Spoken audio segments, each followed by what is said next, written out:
Right now, as you're listening to this, space itself is rippling. Not metaphorically, not in some distant corner of the universe. Right here, the fabric of space-time, the very thing that separates you from the chair you're sitting in, is being stretched and squeezed by waves that have traveled for billions of years to reach you. And until very recently, we had no idea these waves existed as a constant, pervading hum throughout the cosmos. This is the story of how scientists learned to hear the universe singing. But here's what makes this discovery different from anything that came before it.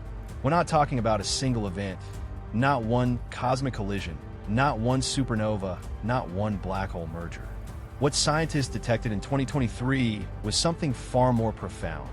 The collective echo of every violent event that has ever happened in the history of the universe, all playing at once.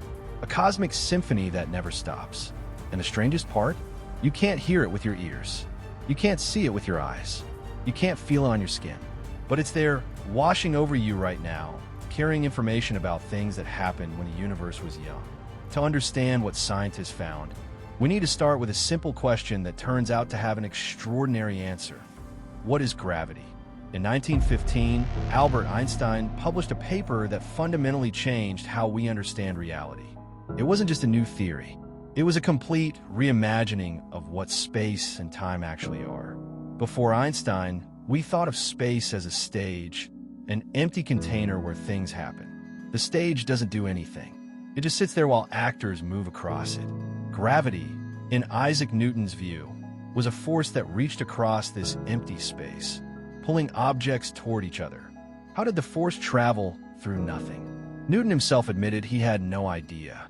He called it action at a distance, and he hated it, but the math worked, so we used it for 2 centuries.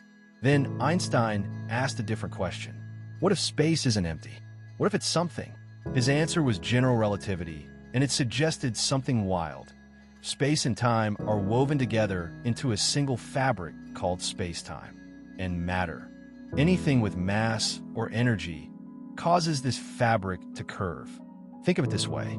Take a stretched bedsheet held tight at the corners. That's flat space. Now place a bowling ball in the middle. The sheet dips, creating a curve. A marble rolled across the sheet will spiral toward the bowling ball, not because the bowling ball is pulling it with some invisible force, but because the marble is following the curved surface. That's gravity. It's not a force reaching across empty space. It's the geometry of space-time itself. But Einstein realized something else, something that would take 100 years to detect. If you can curve space-time, you can also make it ripple. Think about that bedsheet again.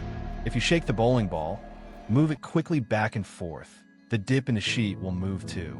Ripples will spread outward across the fabric, carrying energy away from the bowling ball. That's a gravitational wave.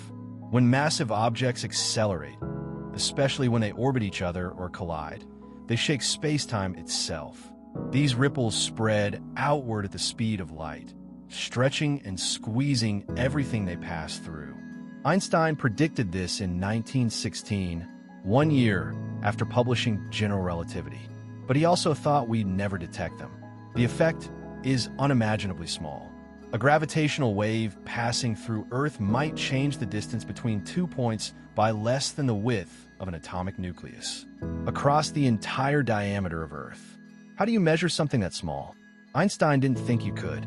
There is no hope, he wrote in 1936, of observing these waves. He was wrong, but it would take 80 years to prove it.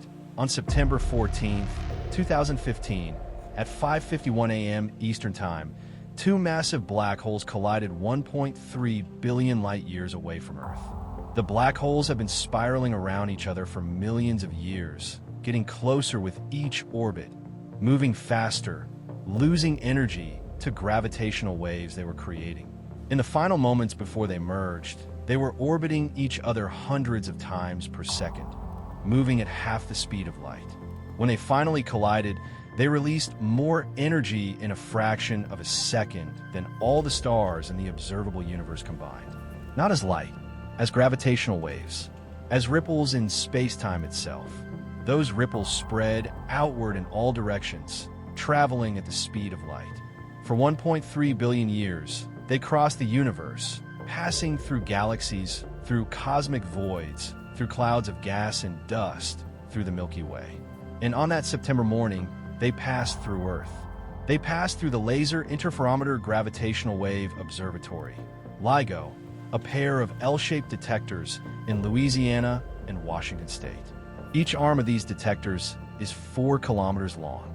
Laser beams bounce back and forth between mirrors at the ends of each arm. And when a gravitational wave passes through, it stretches space in one direction while squeezing it in the perpendicular direction.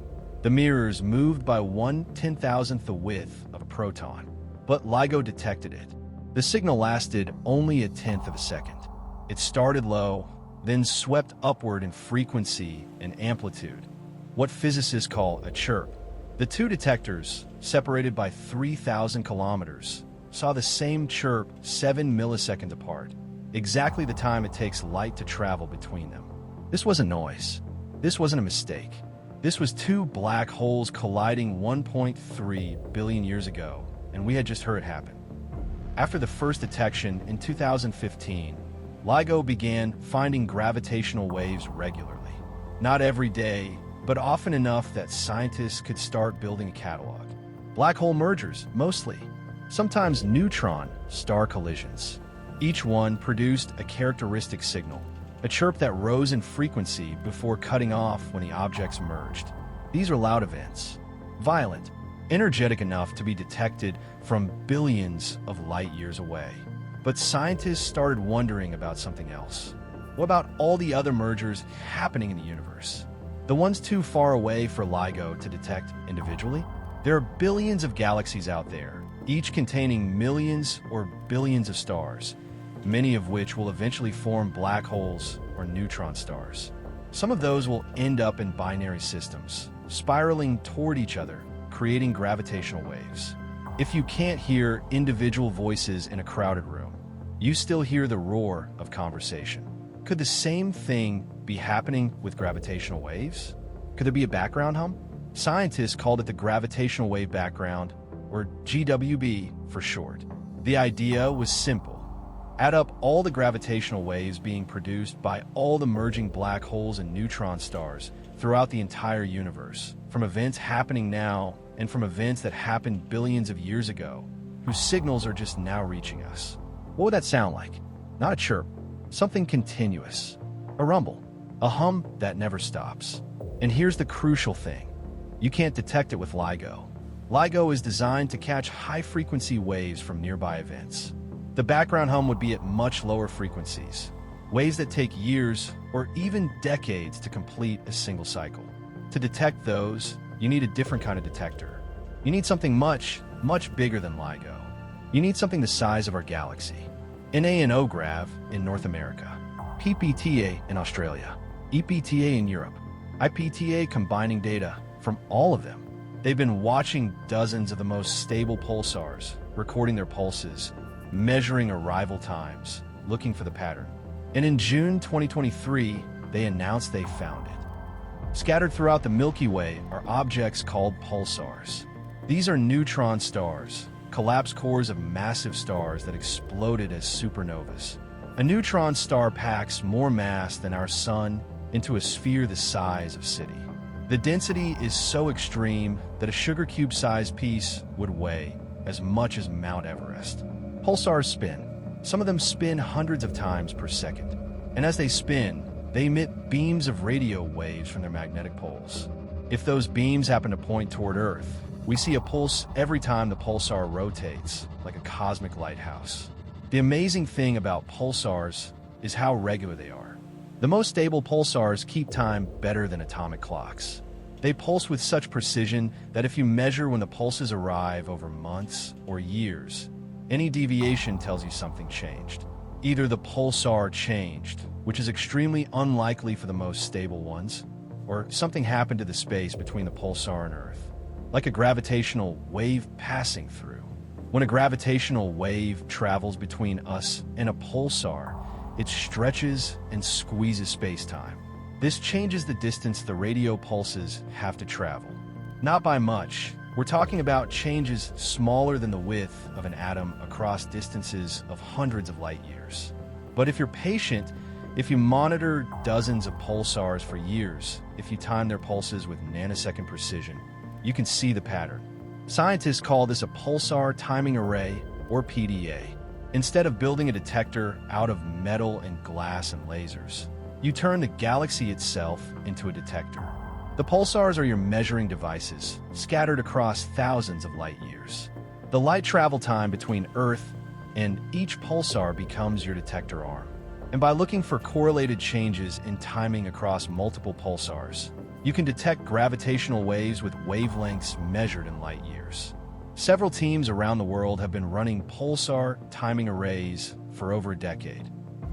The signal wasn't dramatic. It wasn't a sharp chirp like the black hole mergers LIGO detected. It was subtle, a gentle correlation in the timing residuals across multiple pulsars, exactly what you'd expect from a low-frequency gravitational wave background. Let me explain what that means. When you monitor a pulsar, you build a model of when its pulses should arrive based on the pulsar's rotation period, its position in space, Earth's motion, and everything else you can account for. Then you compare your predictions to what you actually observe. The differences are called timing residuals. For a perfect model and no gravitational waves, the residuals would be random noise, no pattern, no correlation between different pulsars. But gravitational waves create a pattern. Waves passing through the galaxy affect different pulsars differently depending on their direction. Pulsars in one part of the sky show timing changes that correlate with pulsars in other parts of the sky in a very specific way, following what's called the Hellings-Downs curve, a mathematical prediction made in 1983 for exactly what a gravitational wave background should look like in pulsar timing data. The 2023 announcement showed that pattern. The correlations matched the Hellings-Downs curve. The statistical significance was high enough that this wasn't just noise or coincidence.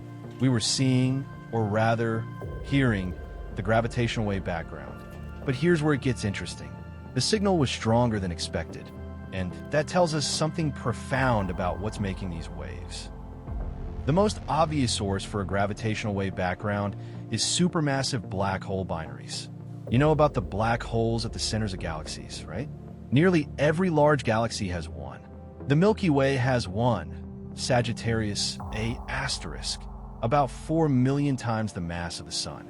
Some galaxies have black holes billions of times more massive than the Sun. When galaxies collide and merge, which happens regularly throughout cosmic history, their central black holes eventually find each other. They orbit each other, slowly spiraling inward, taking millions or billions of years to merge. And while they're spiraling, they're radiating gravitational waves. There should be hundreds of thousands of these supermassive black hole binaries scattered throughout the universe, all at different stages of spiral, all creating gravitational waves at different frequencies. Added together, they should create a background hum at exactly the frequencies pulsar timing arrays can detect. The NANOGrav team estimated that the signal they detected is consistent with this scenario. But here's the puzzle. It might be a bit too strong. The hum is louder than our simplest models predict. That can mean several things. Maybe supermassive black hole binaries are more common than we thought. Maybe they merge faster than our models suggest. Maybe there are more massive black holes than we realized. Or maybe something else is contributing to the signal. Supermassive black hole binaries are the most likely explanation, but they're not the only possibility. The gravitational wave background could have contributions from other sources, things we haven't seen directly yet. Cosmic strings, for example. These are hypothetical defects in space-time itself, created in the first moments after the Big Bang, when the universe was cooling and different forces were separating. If cosmic strings exist, they'd be incredibly thin but unimaginably massive, and if they form loops and oscillate, they create gravitational waves. We don't know if cosmic strings exist, but if they do, they might contribute to the background. First-order phase transitions in the early universe could also create gravitational waves.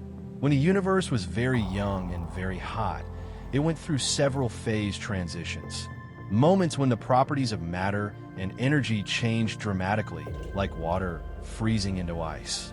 Some of these transitions might have been violent enough to create gravitational waves that have been traveling through space ever since, now redshifted into the frequency range we're detecting.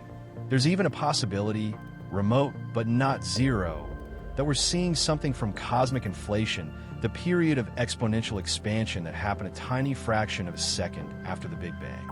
If inflation created gravitational waves, and if we're incredibly lucky with the parameters, some of those primordial waves might contribute to what we're seeing. The truth is, we don't know yet. We have a signal. We know it's real. But determining exactly what's causing it will take more data, more analysis, and probably more years of observation. And that's what makes this discovery so exciting. It's not the end of search. It's the beginning of a new field. The gravitational wave background is different from anything we've studied before. It's not light from distant galaxies. It's not particles from cosmic rays. It's the structure of space and time itself, carrying information about the most massive and energetic events in cosmic history. And unlike light, gravitational waves are almost impossible to block or distort. Light tells us a lot about the universe, but it has limitations. If something is behind a dust cloud, we can't see it in visible light. We have to use infrared or radio waves. If something happened before the first stars formed, in the first few 100 million years after the Big Bang, there's no light to see. The universe was opaque, filled with a hot fog of hydrogen that absorbed all the light. Gravitational waves don't have that problem. They pass through matter almost like it's not there. A gravitational wave created in the first seconds after the Big Bang would travel through the primordial plasma, through the forming galaxies, through dust clouds, through everything, carrying its signal across billions of light years without being absorbed or scattered. That means the gravitational wave background potentially contains information about events we could never observe with telescopes. Events from the dark ages of the universe, before the first stars. Events hidden behind dust or inside dense regions we can't see into. Events so early in cosmic history that the universe was too hot and dense for light to travel freely. We're opening a new window on the cosmos. While the gravitational wave background is the sum of countless sources, some individual systems are loud enough that we might eventually pick them out from the noise. Imagine you're in a crowded restaurant. The background roar of conversation is loud enough that you can't make out what anyone specific is saying.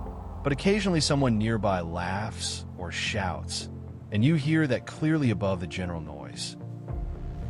The same thing should happen with gravitational waves. Most of the background is produced by distant, relatively quiet sources. But scattered throughout the universe are a few extremely massive black hole binaries. Systems where black holes billions of times the mass of the sun are orbiting each other, about to merge. These loud sources might be individually detectable as continuous signals that stand out from the background. Scientists call them needles in the haystack, and finding them is one of the major goals for the next few years of pulsar timing observations. If we can identify individual supermassive black hole binaries before they merge, we could watch them evolve. We could measure their masses precisely. We could determine how far away they are. And when they finally merge, which could happen tomorrow or a million years from now, we'd know exactly where to point our telescopes to see the aftermath. Some of these systems might be in galaxies close enough to study in detail. We could look for electromagnetic signals, light, X-rays, radio waves coming from gas falling into the black holes. We could watch the host galaxies, looking for signs of the galaxy merger that brought the black holes together. We could witness the most energetic events in the modern universe as they happen, not just as ancient light arriving from the distant past. Finding individual sources in the gravitational wave background is harder than it sounds. The signal from any single source is buried under the combined noise from thousands of others, like trying to hear one violin in an orchestra that's all playing different songs. But there are tricks. Different sources create different patterns in the pulsar timing data. The background from distant sources shows up as random-looking variations that are correlated between pulsars in a specific way. A nearby, loud source creates a different pattern, one that changes over time as the binary system evolves. Think of it like this. The background hum is like white noise, random fluctuations with no particular structure and time. But an individual source is more like a musical note. It has a specific frequency that changes gradually as the black holes spiral closer together.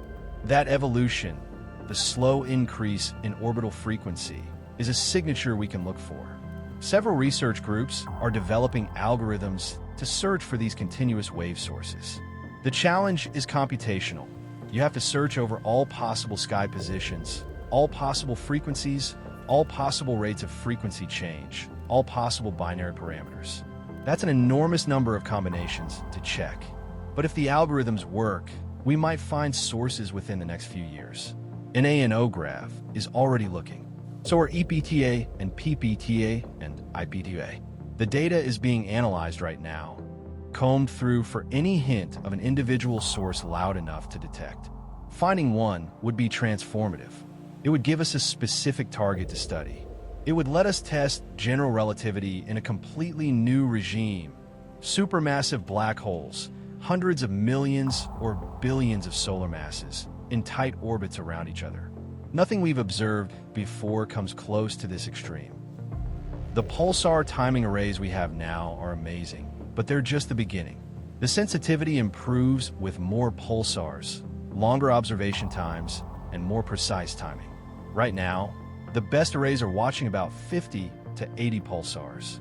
Finding more good pulsars, especially millisecond pulsars, the ones that rotate hundreds of times per second and keep the most stable time, would improve the sensitivity significantly. Radio telescopes around the world are searching for new pulsars all the time. Observation time matters too. The longer you watch a pulsar, the more precisely you can measure its timing. The first detection in 2023 used 15 years of data. In another 15 years, with 30 years of data, the sensitivity will be much better. Weak signals that are invisible now will become clear. And there's another approach: build better radio telescopes. The Square Kilometer Array, or SKA, is under construction right now in South Africa and Australia. When it's complete, it will be the most sensitive radio telescope ever built, able to time pulsars with unprecedented precision. SKA could find hundreds of new millisecond pulsars and improve timing precision by an order of magnitude. There's even talk of space-based gravitational wave detectors. LISA, the Laser Interferometer Space Antenna, is scheduled to launch in the 2030s. It will detect gravitational waves at frequencies between LIGO and pulsar timing arrays, filling in the gap. And eventually, concepts like the Big Bang Observer could detect primordial gravitational waves from the first moments of the universe. We're at the very beginning of gravitational wave astronomy. It's like the first telescopes in Galileo's time, crude, limited, but opening a view of things we've never seen before. One of the remarkable things about pulsar timing arrays is how international the effort is. NANOGrav uses telescopes in North America. The Arecibo telescope before it collapsed in 2020, the Green Bank telescope, the Very Large Array. PPTA uses the Parkes Radio Telescope in Australia. EPTA uses multiple telescopes across Europe. And all of these teams share data and work together through IPTA. This collaboration is essential because no single telescope can monitor pulsars all the time. The Earth rotates. Pulsars rise and set. Weather interferes. Telescopes need maintenance. By combining data from observatories around the world, scientists can build a more complete picture. The collaboration also helps with something subtle but important: distinguishing real signals from local disturbances. If only one telescope sees a timing anomaly, it might be instrumental noise or interference. But if multiple telescopes on different continents see correlated changes in pulsars across the sky, that's real. That's gravitational waves. The June 2023 announcement was made simultaneously by multiple teams: NANOGrav, EPTA, PPTA, and collaborators in India and China. They'd all found the same signal in their independent datasets. That agreement was part of what made the discovery so convincing. And the collaboration continues. The teams are now working together to push the detection further, to look for individual sources, to characterize the background more precisely, to figure out exactly what's creating these waves. Science at this level requires cooperation across borders, shared data, shared methods, shared goals. No single country or team could do it alone. One of the most profound implications of detecting gravitational waves is that we can test general relativity in ways that were impossible before. Einstein's theory has passed every test we've thrown at it for over a century. But most of those tests have been in relatively weak gravitational fields, the orbit of Mercury around the Sun, light bending around galaxies, GPS satellites orbiting Earth. These are important tests, but the gravity involved is gentle compared to what happens near a black hole. With LIGO's detections of black hole mergers, we started testing general relativity in strong fields, where gravity is so intense that space-time is curved dramatically. The signals matched Einstein's predictions perfectly, even in these extreme conditions. The gravitational wave background takes us further. Supermassive black hole binaries involve even more extreme conditions. Black holes billions of times more massive than the Sun, orbiting so close that they're moving at a significant fraction of the speed of light, generating gravitational waves so powerful they warp space-time across billions of light years. If general relativity is wrong or incomplete in any way, this is where we'd expect to see it. Alternative theories of gravity make different predictions for what the gravitational wave background should look like. Some predict additional polarization states for gravitational waves. Some predict different frequency spectra. Some predict different correlations between pulsars. So far, the data matches general relativity. But as the observations improve, as we gather more data and characterize the signal more precisely, we'll be able to rule out or confirm alternative theories with increasing confidence. We're not just detecting waves. We're testing the fundamental nature of space, time, and gravity itself. The gravitational wave background contains information about when the black hole mergers that created it actually happened. This is valuable because it tells us about the history of galaxy formation and evolution. Galaxies form from clouds of gas in the early universe. Small galaxies merge to form larger ones. This process has been happening for billions of years, and it continues today. Every galaxy merger potentially brings two supermassive black holes together, starting the process that eventually leads to a black hole binary and gravitational waves. By analyzing the gravitational wave background, we can work backward to figure out the merger history of galaxies. How often did galaxies merge in the early universe compared to later times? How massive were the black holes involved? How long did it take for black holes to pair up and merge after their host galaxies collided? These questions are hard to answer with telescopes alone because we can't easily see black holes unless they're actively feeding on gas and producing light. Most supermassive black holes are quiet, invisible except for their gravitational effects. But gravitational waves don't depend on whether the black hole is bright or dim. They're produced by the masses and motions, regardless of what else is happening. The gravitational wave background is like an archaeological record of cosmic collisions stretching back billions of years. And we're just starting to learn how to read it. Here's something strange about supermassive black holes. We don't fully understand how they got so big. The black hole at the center of the Milky Way is about 4 million solar masses. That's enormous, but it's actually on the small side for galactic black holes. Some galaxies have black holes billions of times more massive than the Sun. The black hole in the galaxy M87, the one we photographed with the Event Horizon Telescope, is about 6.5 billion solar masses. How did they grow so large? One possibility is that they started big. Maybe in the early universe, massive black holes formed directly from the collapse of enormous clouds of gas. These black holes could have been thousands or even millions of solar masses to begin with, and they grew larger over time by swallowing gas and merging with other black holes. Another possibility is that they started small, maybe just tens or hundreds of solar masses formed from the deaths of the first generation of massive stars. These small black holes then grew gradually by merging with other black holes and accreting gas from their surroundings. The problem is that growing from stellar mass to supermassive size takes time. Even if a black hole swallows gas as fast as physically possible and merges with every black hole it encounters, it's hard to get to billions of solar masses in the age of the universe, especially since we see supermassive black holes that existed when the universe was less than 1 billion years old. The gravitational wave background might help solve this mystery. Different growth scenarios predict different populations of black hole binaries, which would create different gravitational wave backgrounds. If most black holes grew by mergers, we'd expect to see more massive binaries and a louder background. If they grew mostly by accreting gas, the background would be quieter. By measuring the strength and spectrum of the background more precisely, we can start to constrain these scenarios and figure out age. There's another mystery: the gravitational wave background might help illuminate dark matter. We know from motions of galaxies and the bending of light that most of the matter in the universe is invisible.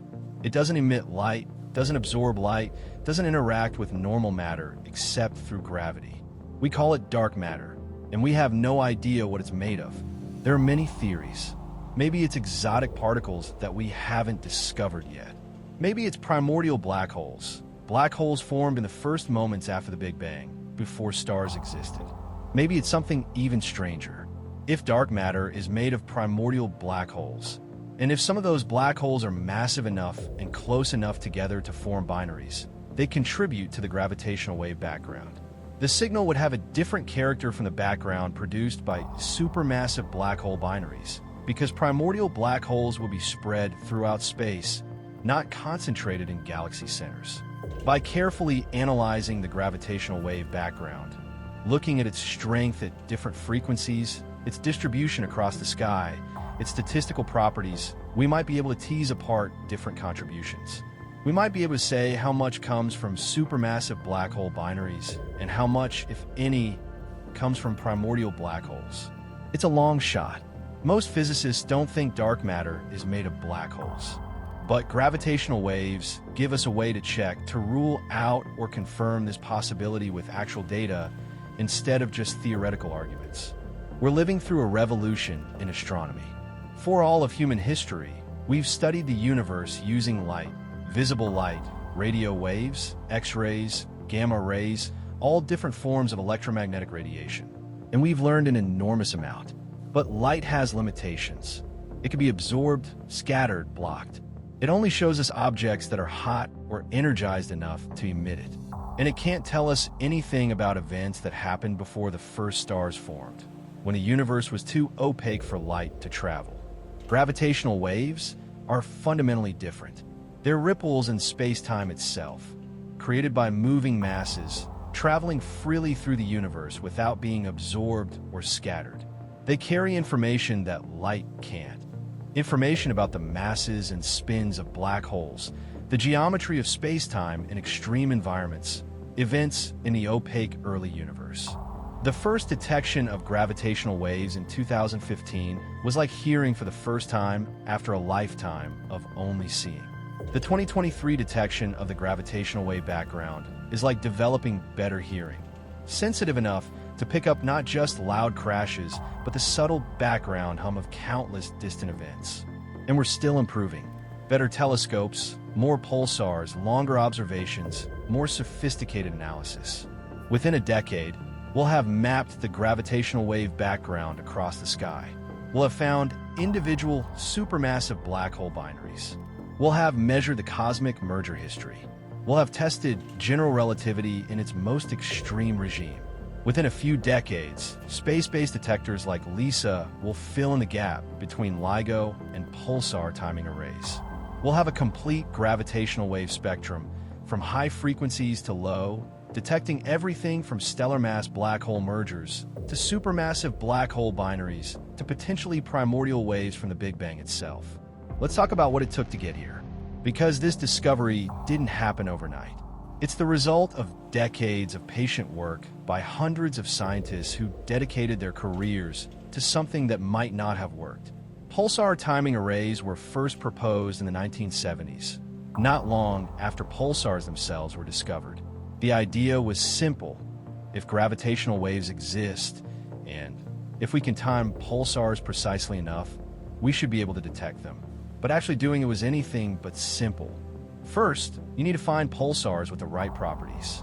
They need to be millisecond pulsars, the ones that rotate hundreds of times per second and keep stable time. They need to be bright enough to detect reliably, and you need enough of them scattered across the sky to distinguish gravitational waves from local noise. Finding these pulsars took decades. Radio astronomers had to search systematically through the sky, looking for the characteristic pulses. Each discovery added to the array, but progress was slow. By the early 2000s, arrays had a few dozen pulsars. By the 2010s, they had 50 or 60. Each new pulsar improved the sensitivity a little bit. Then you need to time the pulsars accurately. This means observing each one regularly, every week or every month for years. It means building precise models of their positions, their motions, their rotation. It means accounting for Earth's orbit, the solar wind, interstellar plasma, instrumental effects, everything that could affect when the pulses arrive. And then you need to wait. You need years of data before you can start seeing patterns. The gravitational waves pulsar timing arrays detect have periods of years or decades. You can't measure a wave shorter than your observation time.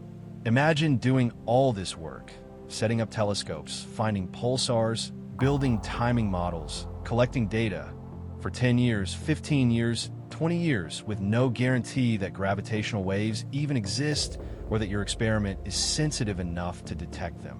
That's what these scientists did. They kept observing. They kept improving their techniques. They kept adding pulsars and refining their models and checking their data. And in 2023, it paid off. I want to read you something that Chiara Mingarelli, an astrophysicist who works on NANOGrav, said after the announcement. She'd been working on pulsar timing for her entire career, her PhD, her postdocs, her faculty position.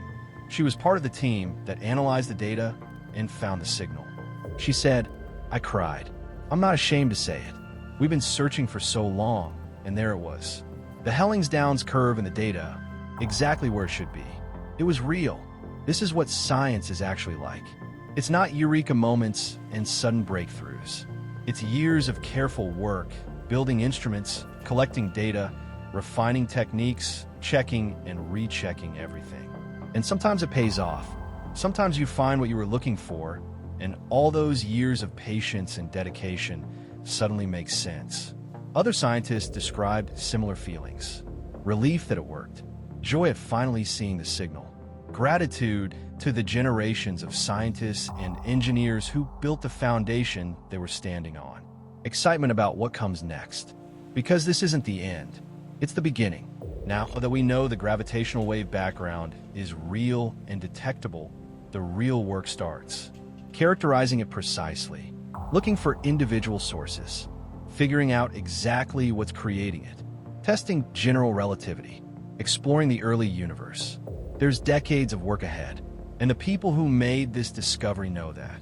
They're already back at their telescopes, collecting more data, improving their analyses, pushing the sensitivity higher. Let's appreciate the technology for a moment, because detecting the gravitational wave background required tools that didn't exist when the project started. Radio telescopes sensitive enough to detect the faint pulses from millisecond pulsars. Some of these pulsars are so distant and dim that collecting their signal requires enormous dishes, like the 300-meter Arecibo telescope before it collapsed, or the 100-meter Green Bank telescope, or the 64-meter Parkes telescope. Timing systems accurate enough to measure pulse arrival times to within nanoseconds.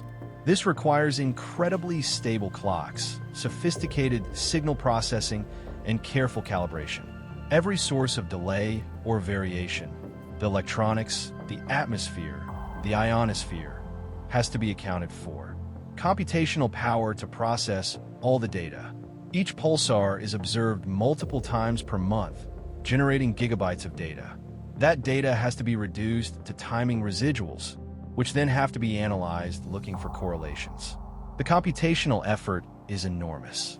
In theoretical models, to interpret what you see, understanding what the gravitational wave background should look like in pulsar timing data took decades of theoretical work. Scientists had to calculate what signature different sources would create, what the correlations between pulsars should be, what noise looks like versus signal. All of this infrastructure had to be built. Some of it, like the radio telescopes, took hundreds of millions of dollars and years of construction. Some of it, like the theoretical models, took thousands of hours of research and calculation.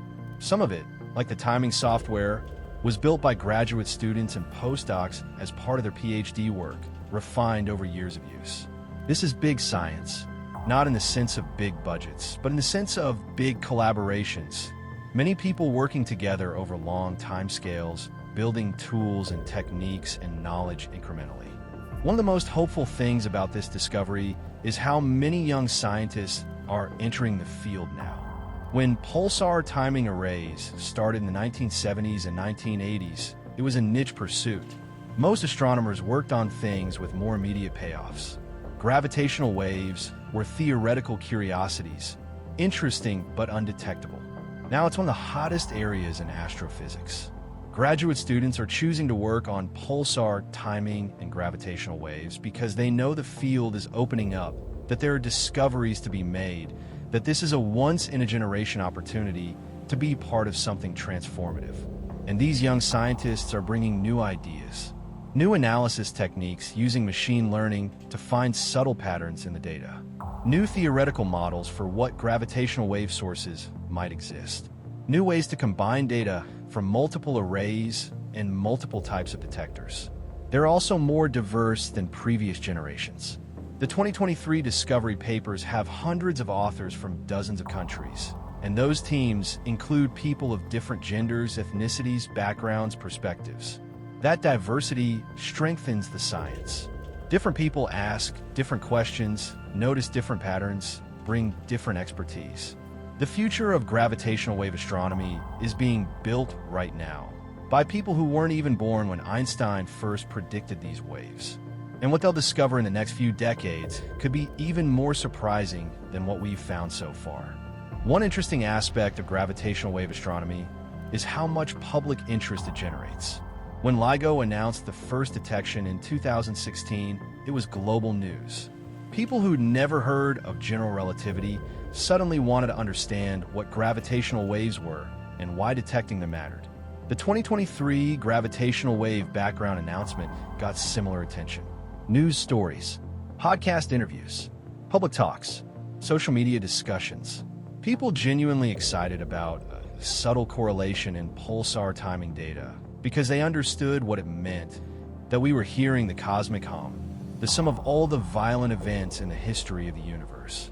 Why does this capture people's imagination? Partly it's the scale. We're not talking about something on Earth or even in our solar system.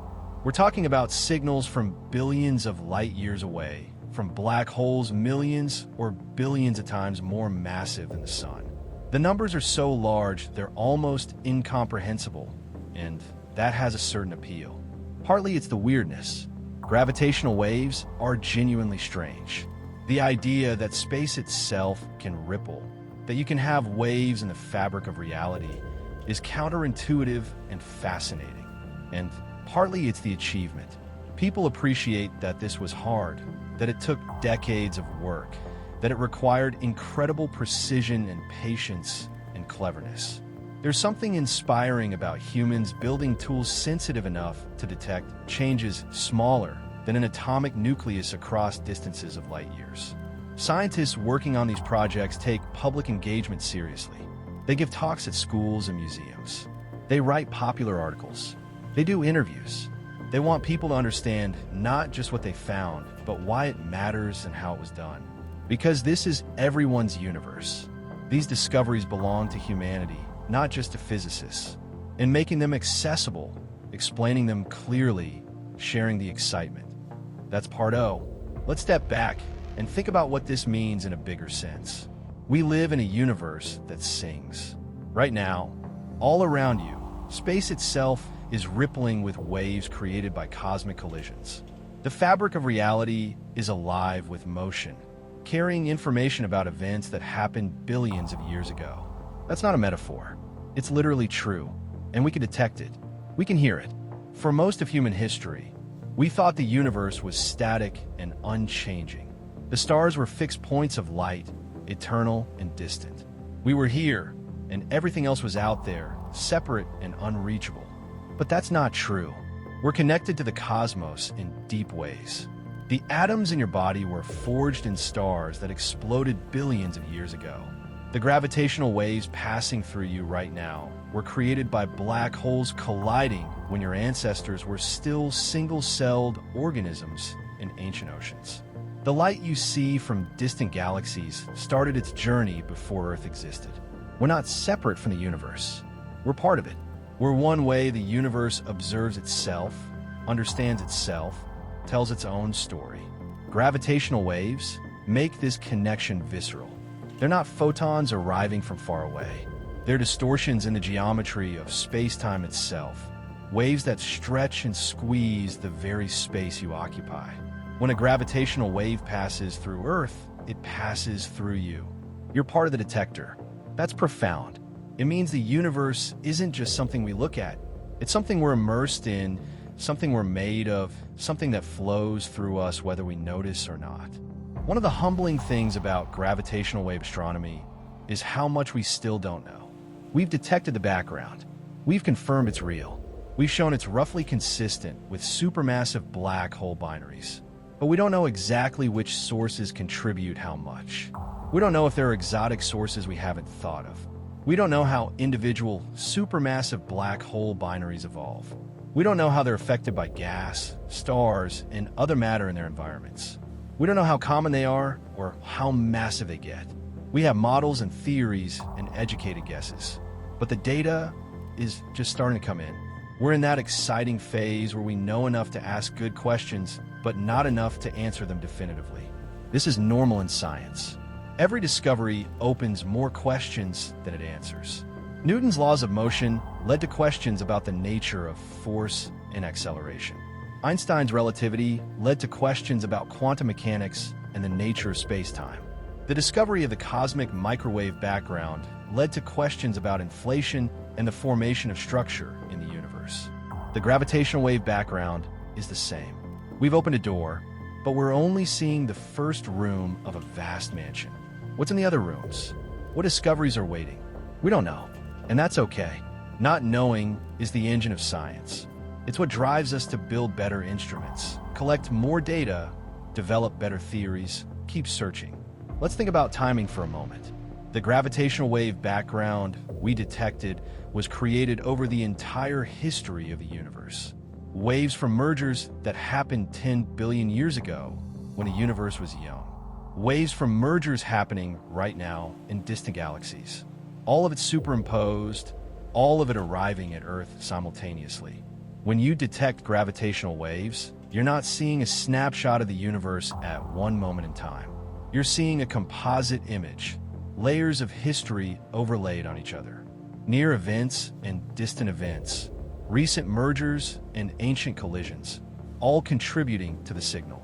This is different from how we usually think about observing the universe. When you look at a distant galaxy with a telescope, you're seeing it as it was in the past. The light took time to travel, so you're looking back in time. The farther away the galaxy, the older the image.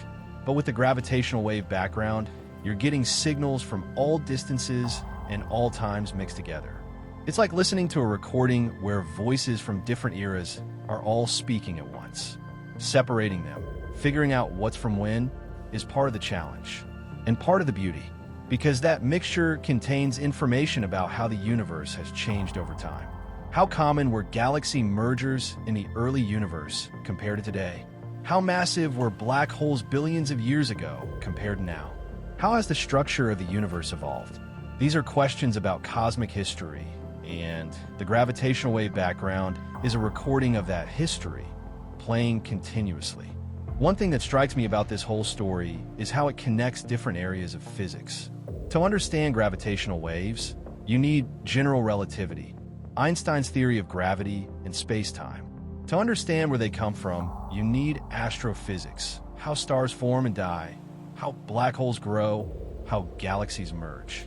To detect them, you need precision measurement, atomic clocks, signal processing, statistical analysis. To interpret them, You need computational physics, simulations of black hole mergers, models of galaxy evolution. No single piece of physics could have gotten us here.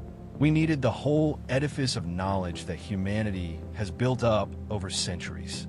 Newton's laws, Maxwell's equations, quantum mechanics, nuclear physics, special relativity, general relativity, astrophysics, cosmology, engineering, mathematics, computer science, all of it working together. This is what science really is. Not isolated facts or individual discoveries, but an interconnected web of knowledge where each piece supports and illuminates others. You can't fully understand gravitational waves without understanding electromagnetism, because that's what pulsars emit and what we detect.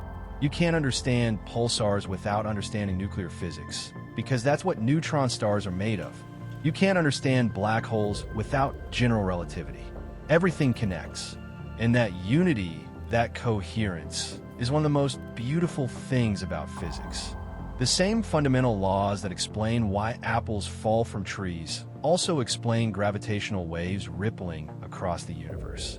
The same equations work at every scale, from atoms to galaxies. We live in a comprehensible universe. That's not obvious. It didn't have to be that way, but it is, and that's extraordinary. So where do we go from here? What's the future of gravitational wave astronomy? In the short term, the next 5 to 10 years, we'll keep observing with pulsar timing arrays. The sensitivity improves with time, so the signal will get clearer. We'll be able to characterize the gravitational wave background more precisely. We'll search for individual supermassive black hole binaries. We'll test general relativity more stringently. We'll also improve the technology. New radio telescopes, like the Square Kilometer Array, will find more pulsars and time them more precisely. Better clocks and better signal processing will reduce noise. Better computational methods will let us search for fainter signals.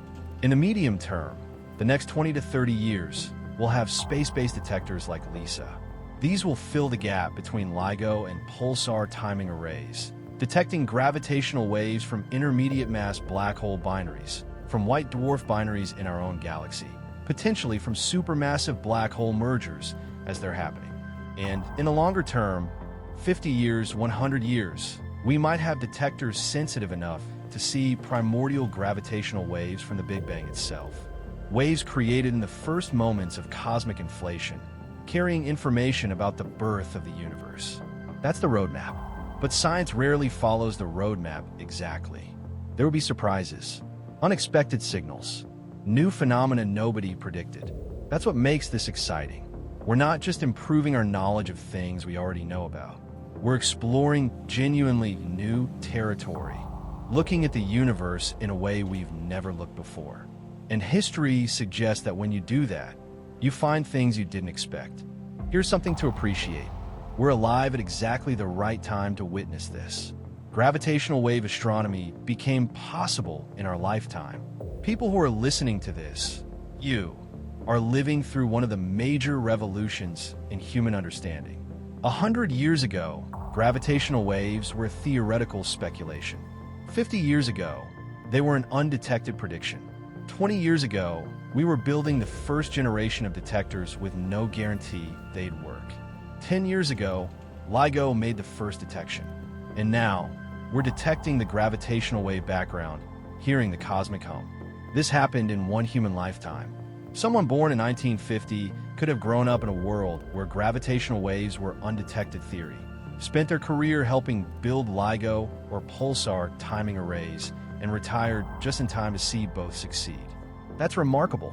Most scientific revolutions happen gradually over many lifetimes. This one happened fast enough that individual people could witness the whole arc from prediction to detection to regular observation. And it's not done. The discoveries of the next few decades will be even more profound. We'll map the gravitational wave universe. We'll find individual sources. We'll test gravity in its most extreme regime. We'll potentially detect primordial waves from the Big Bang. You're here for it. You're witnessing it. And that's a privilege. Let me leave you with one final image.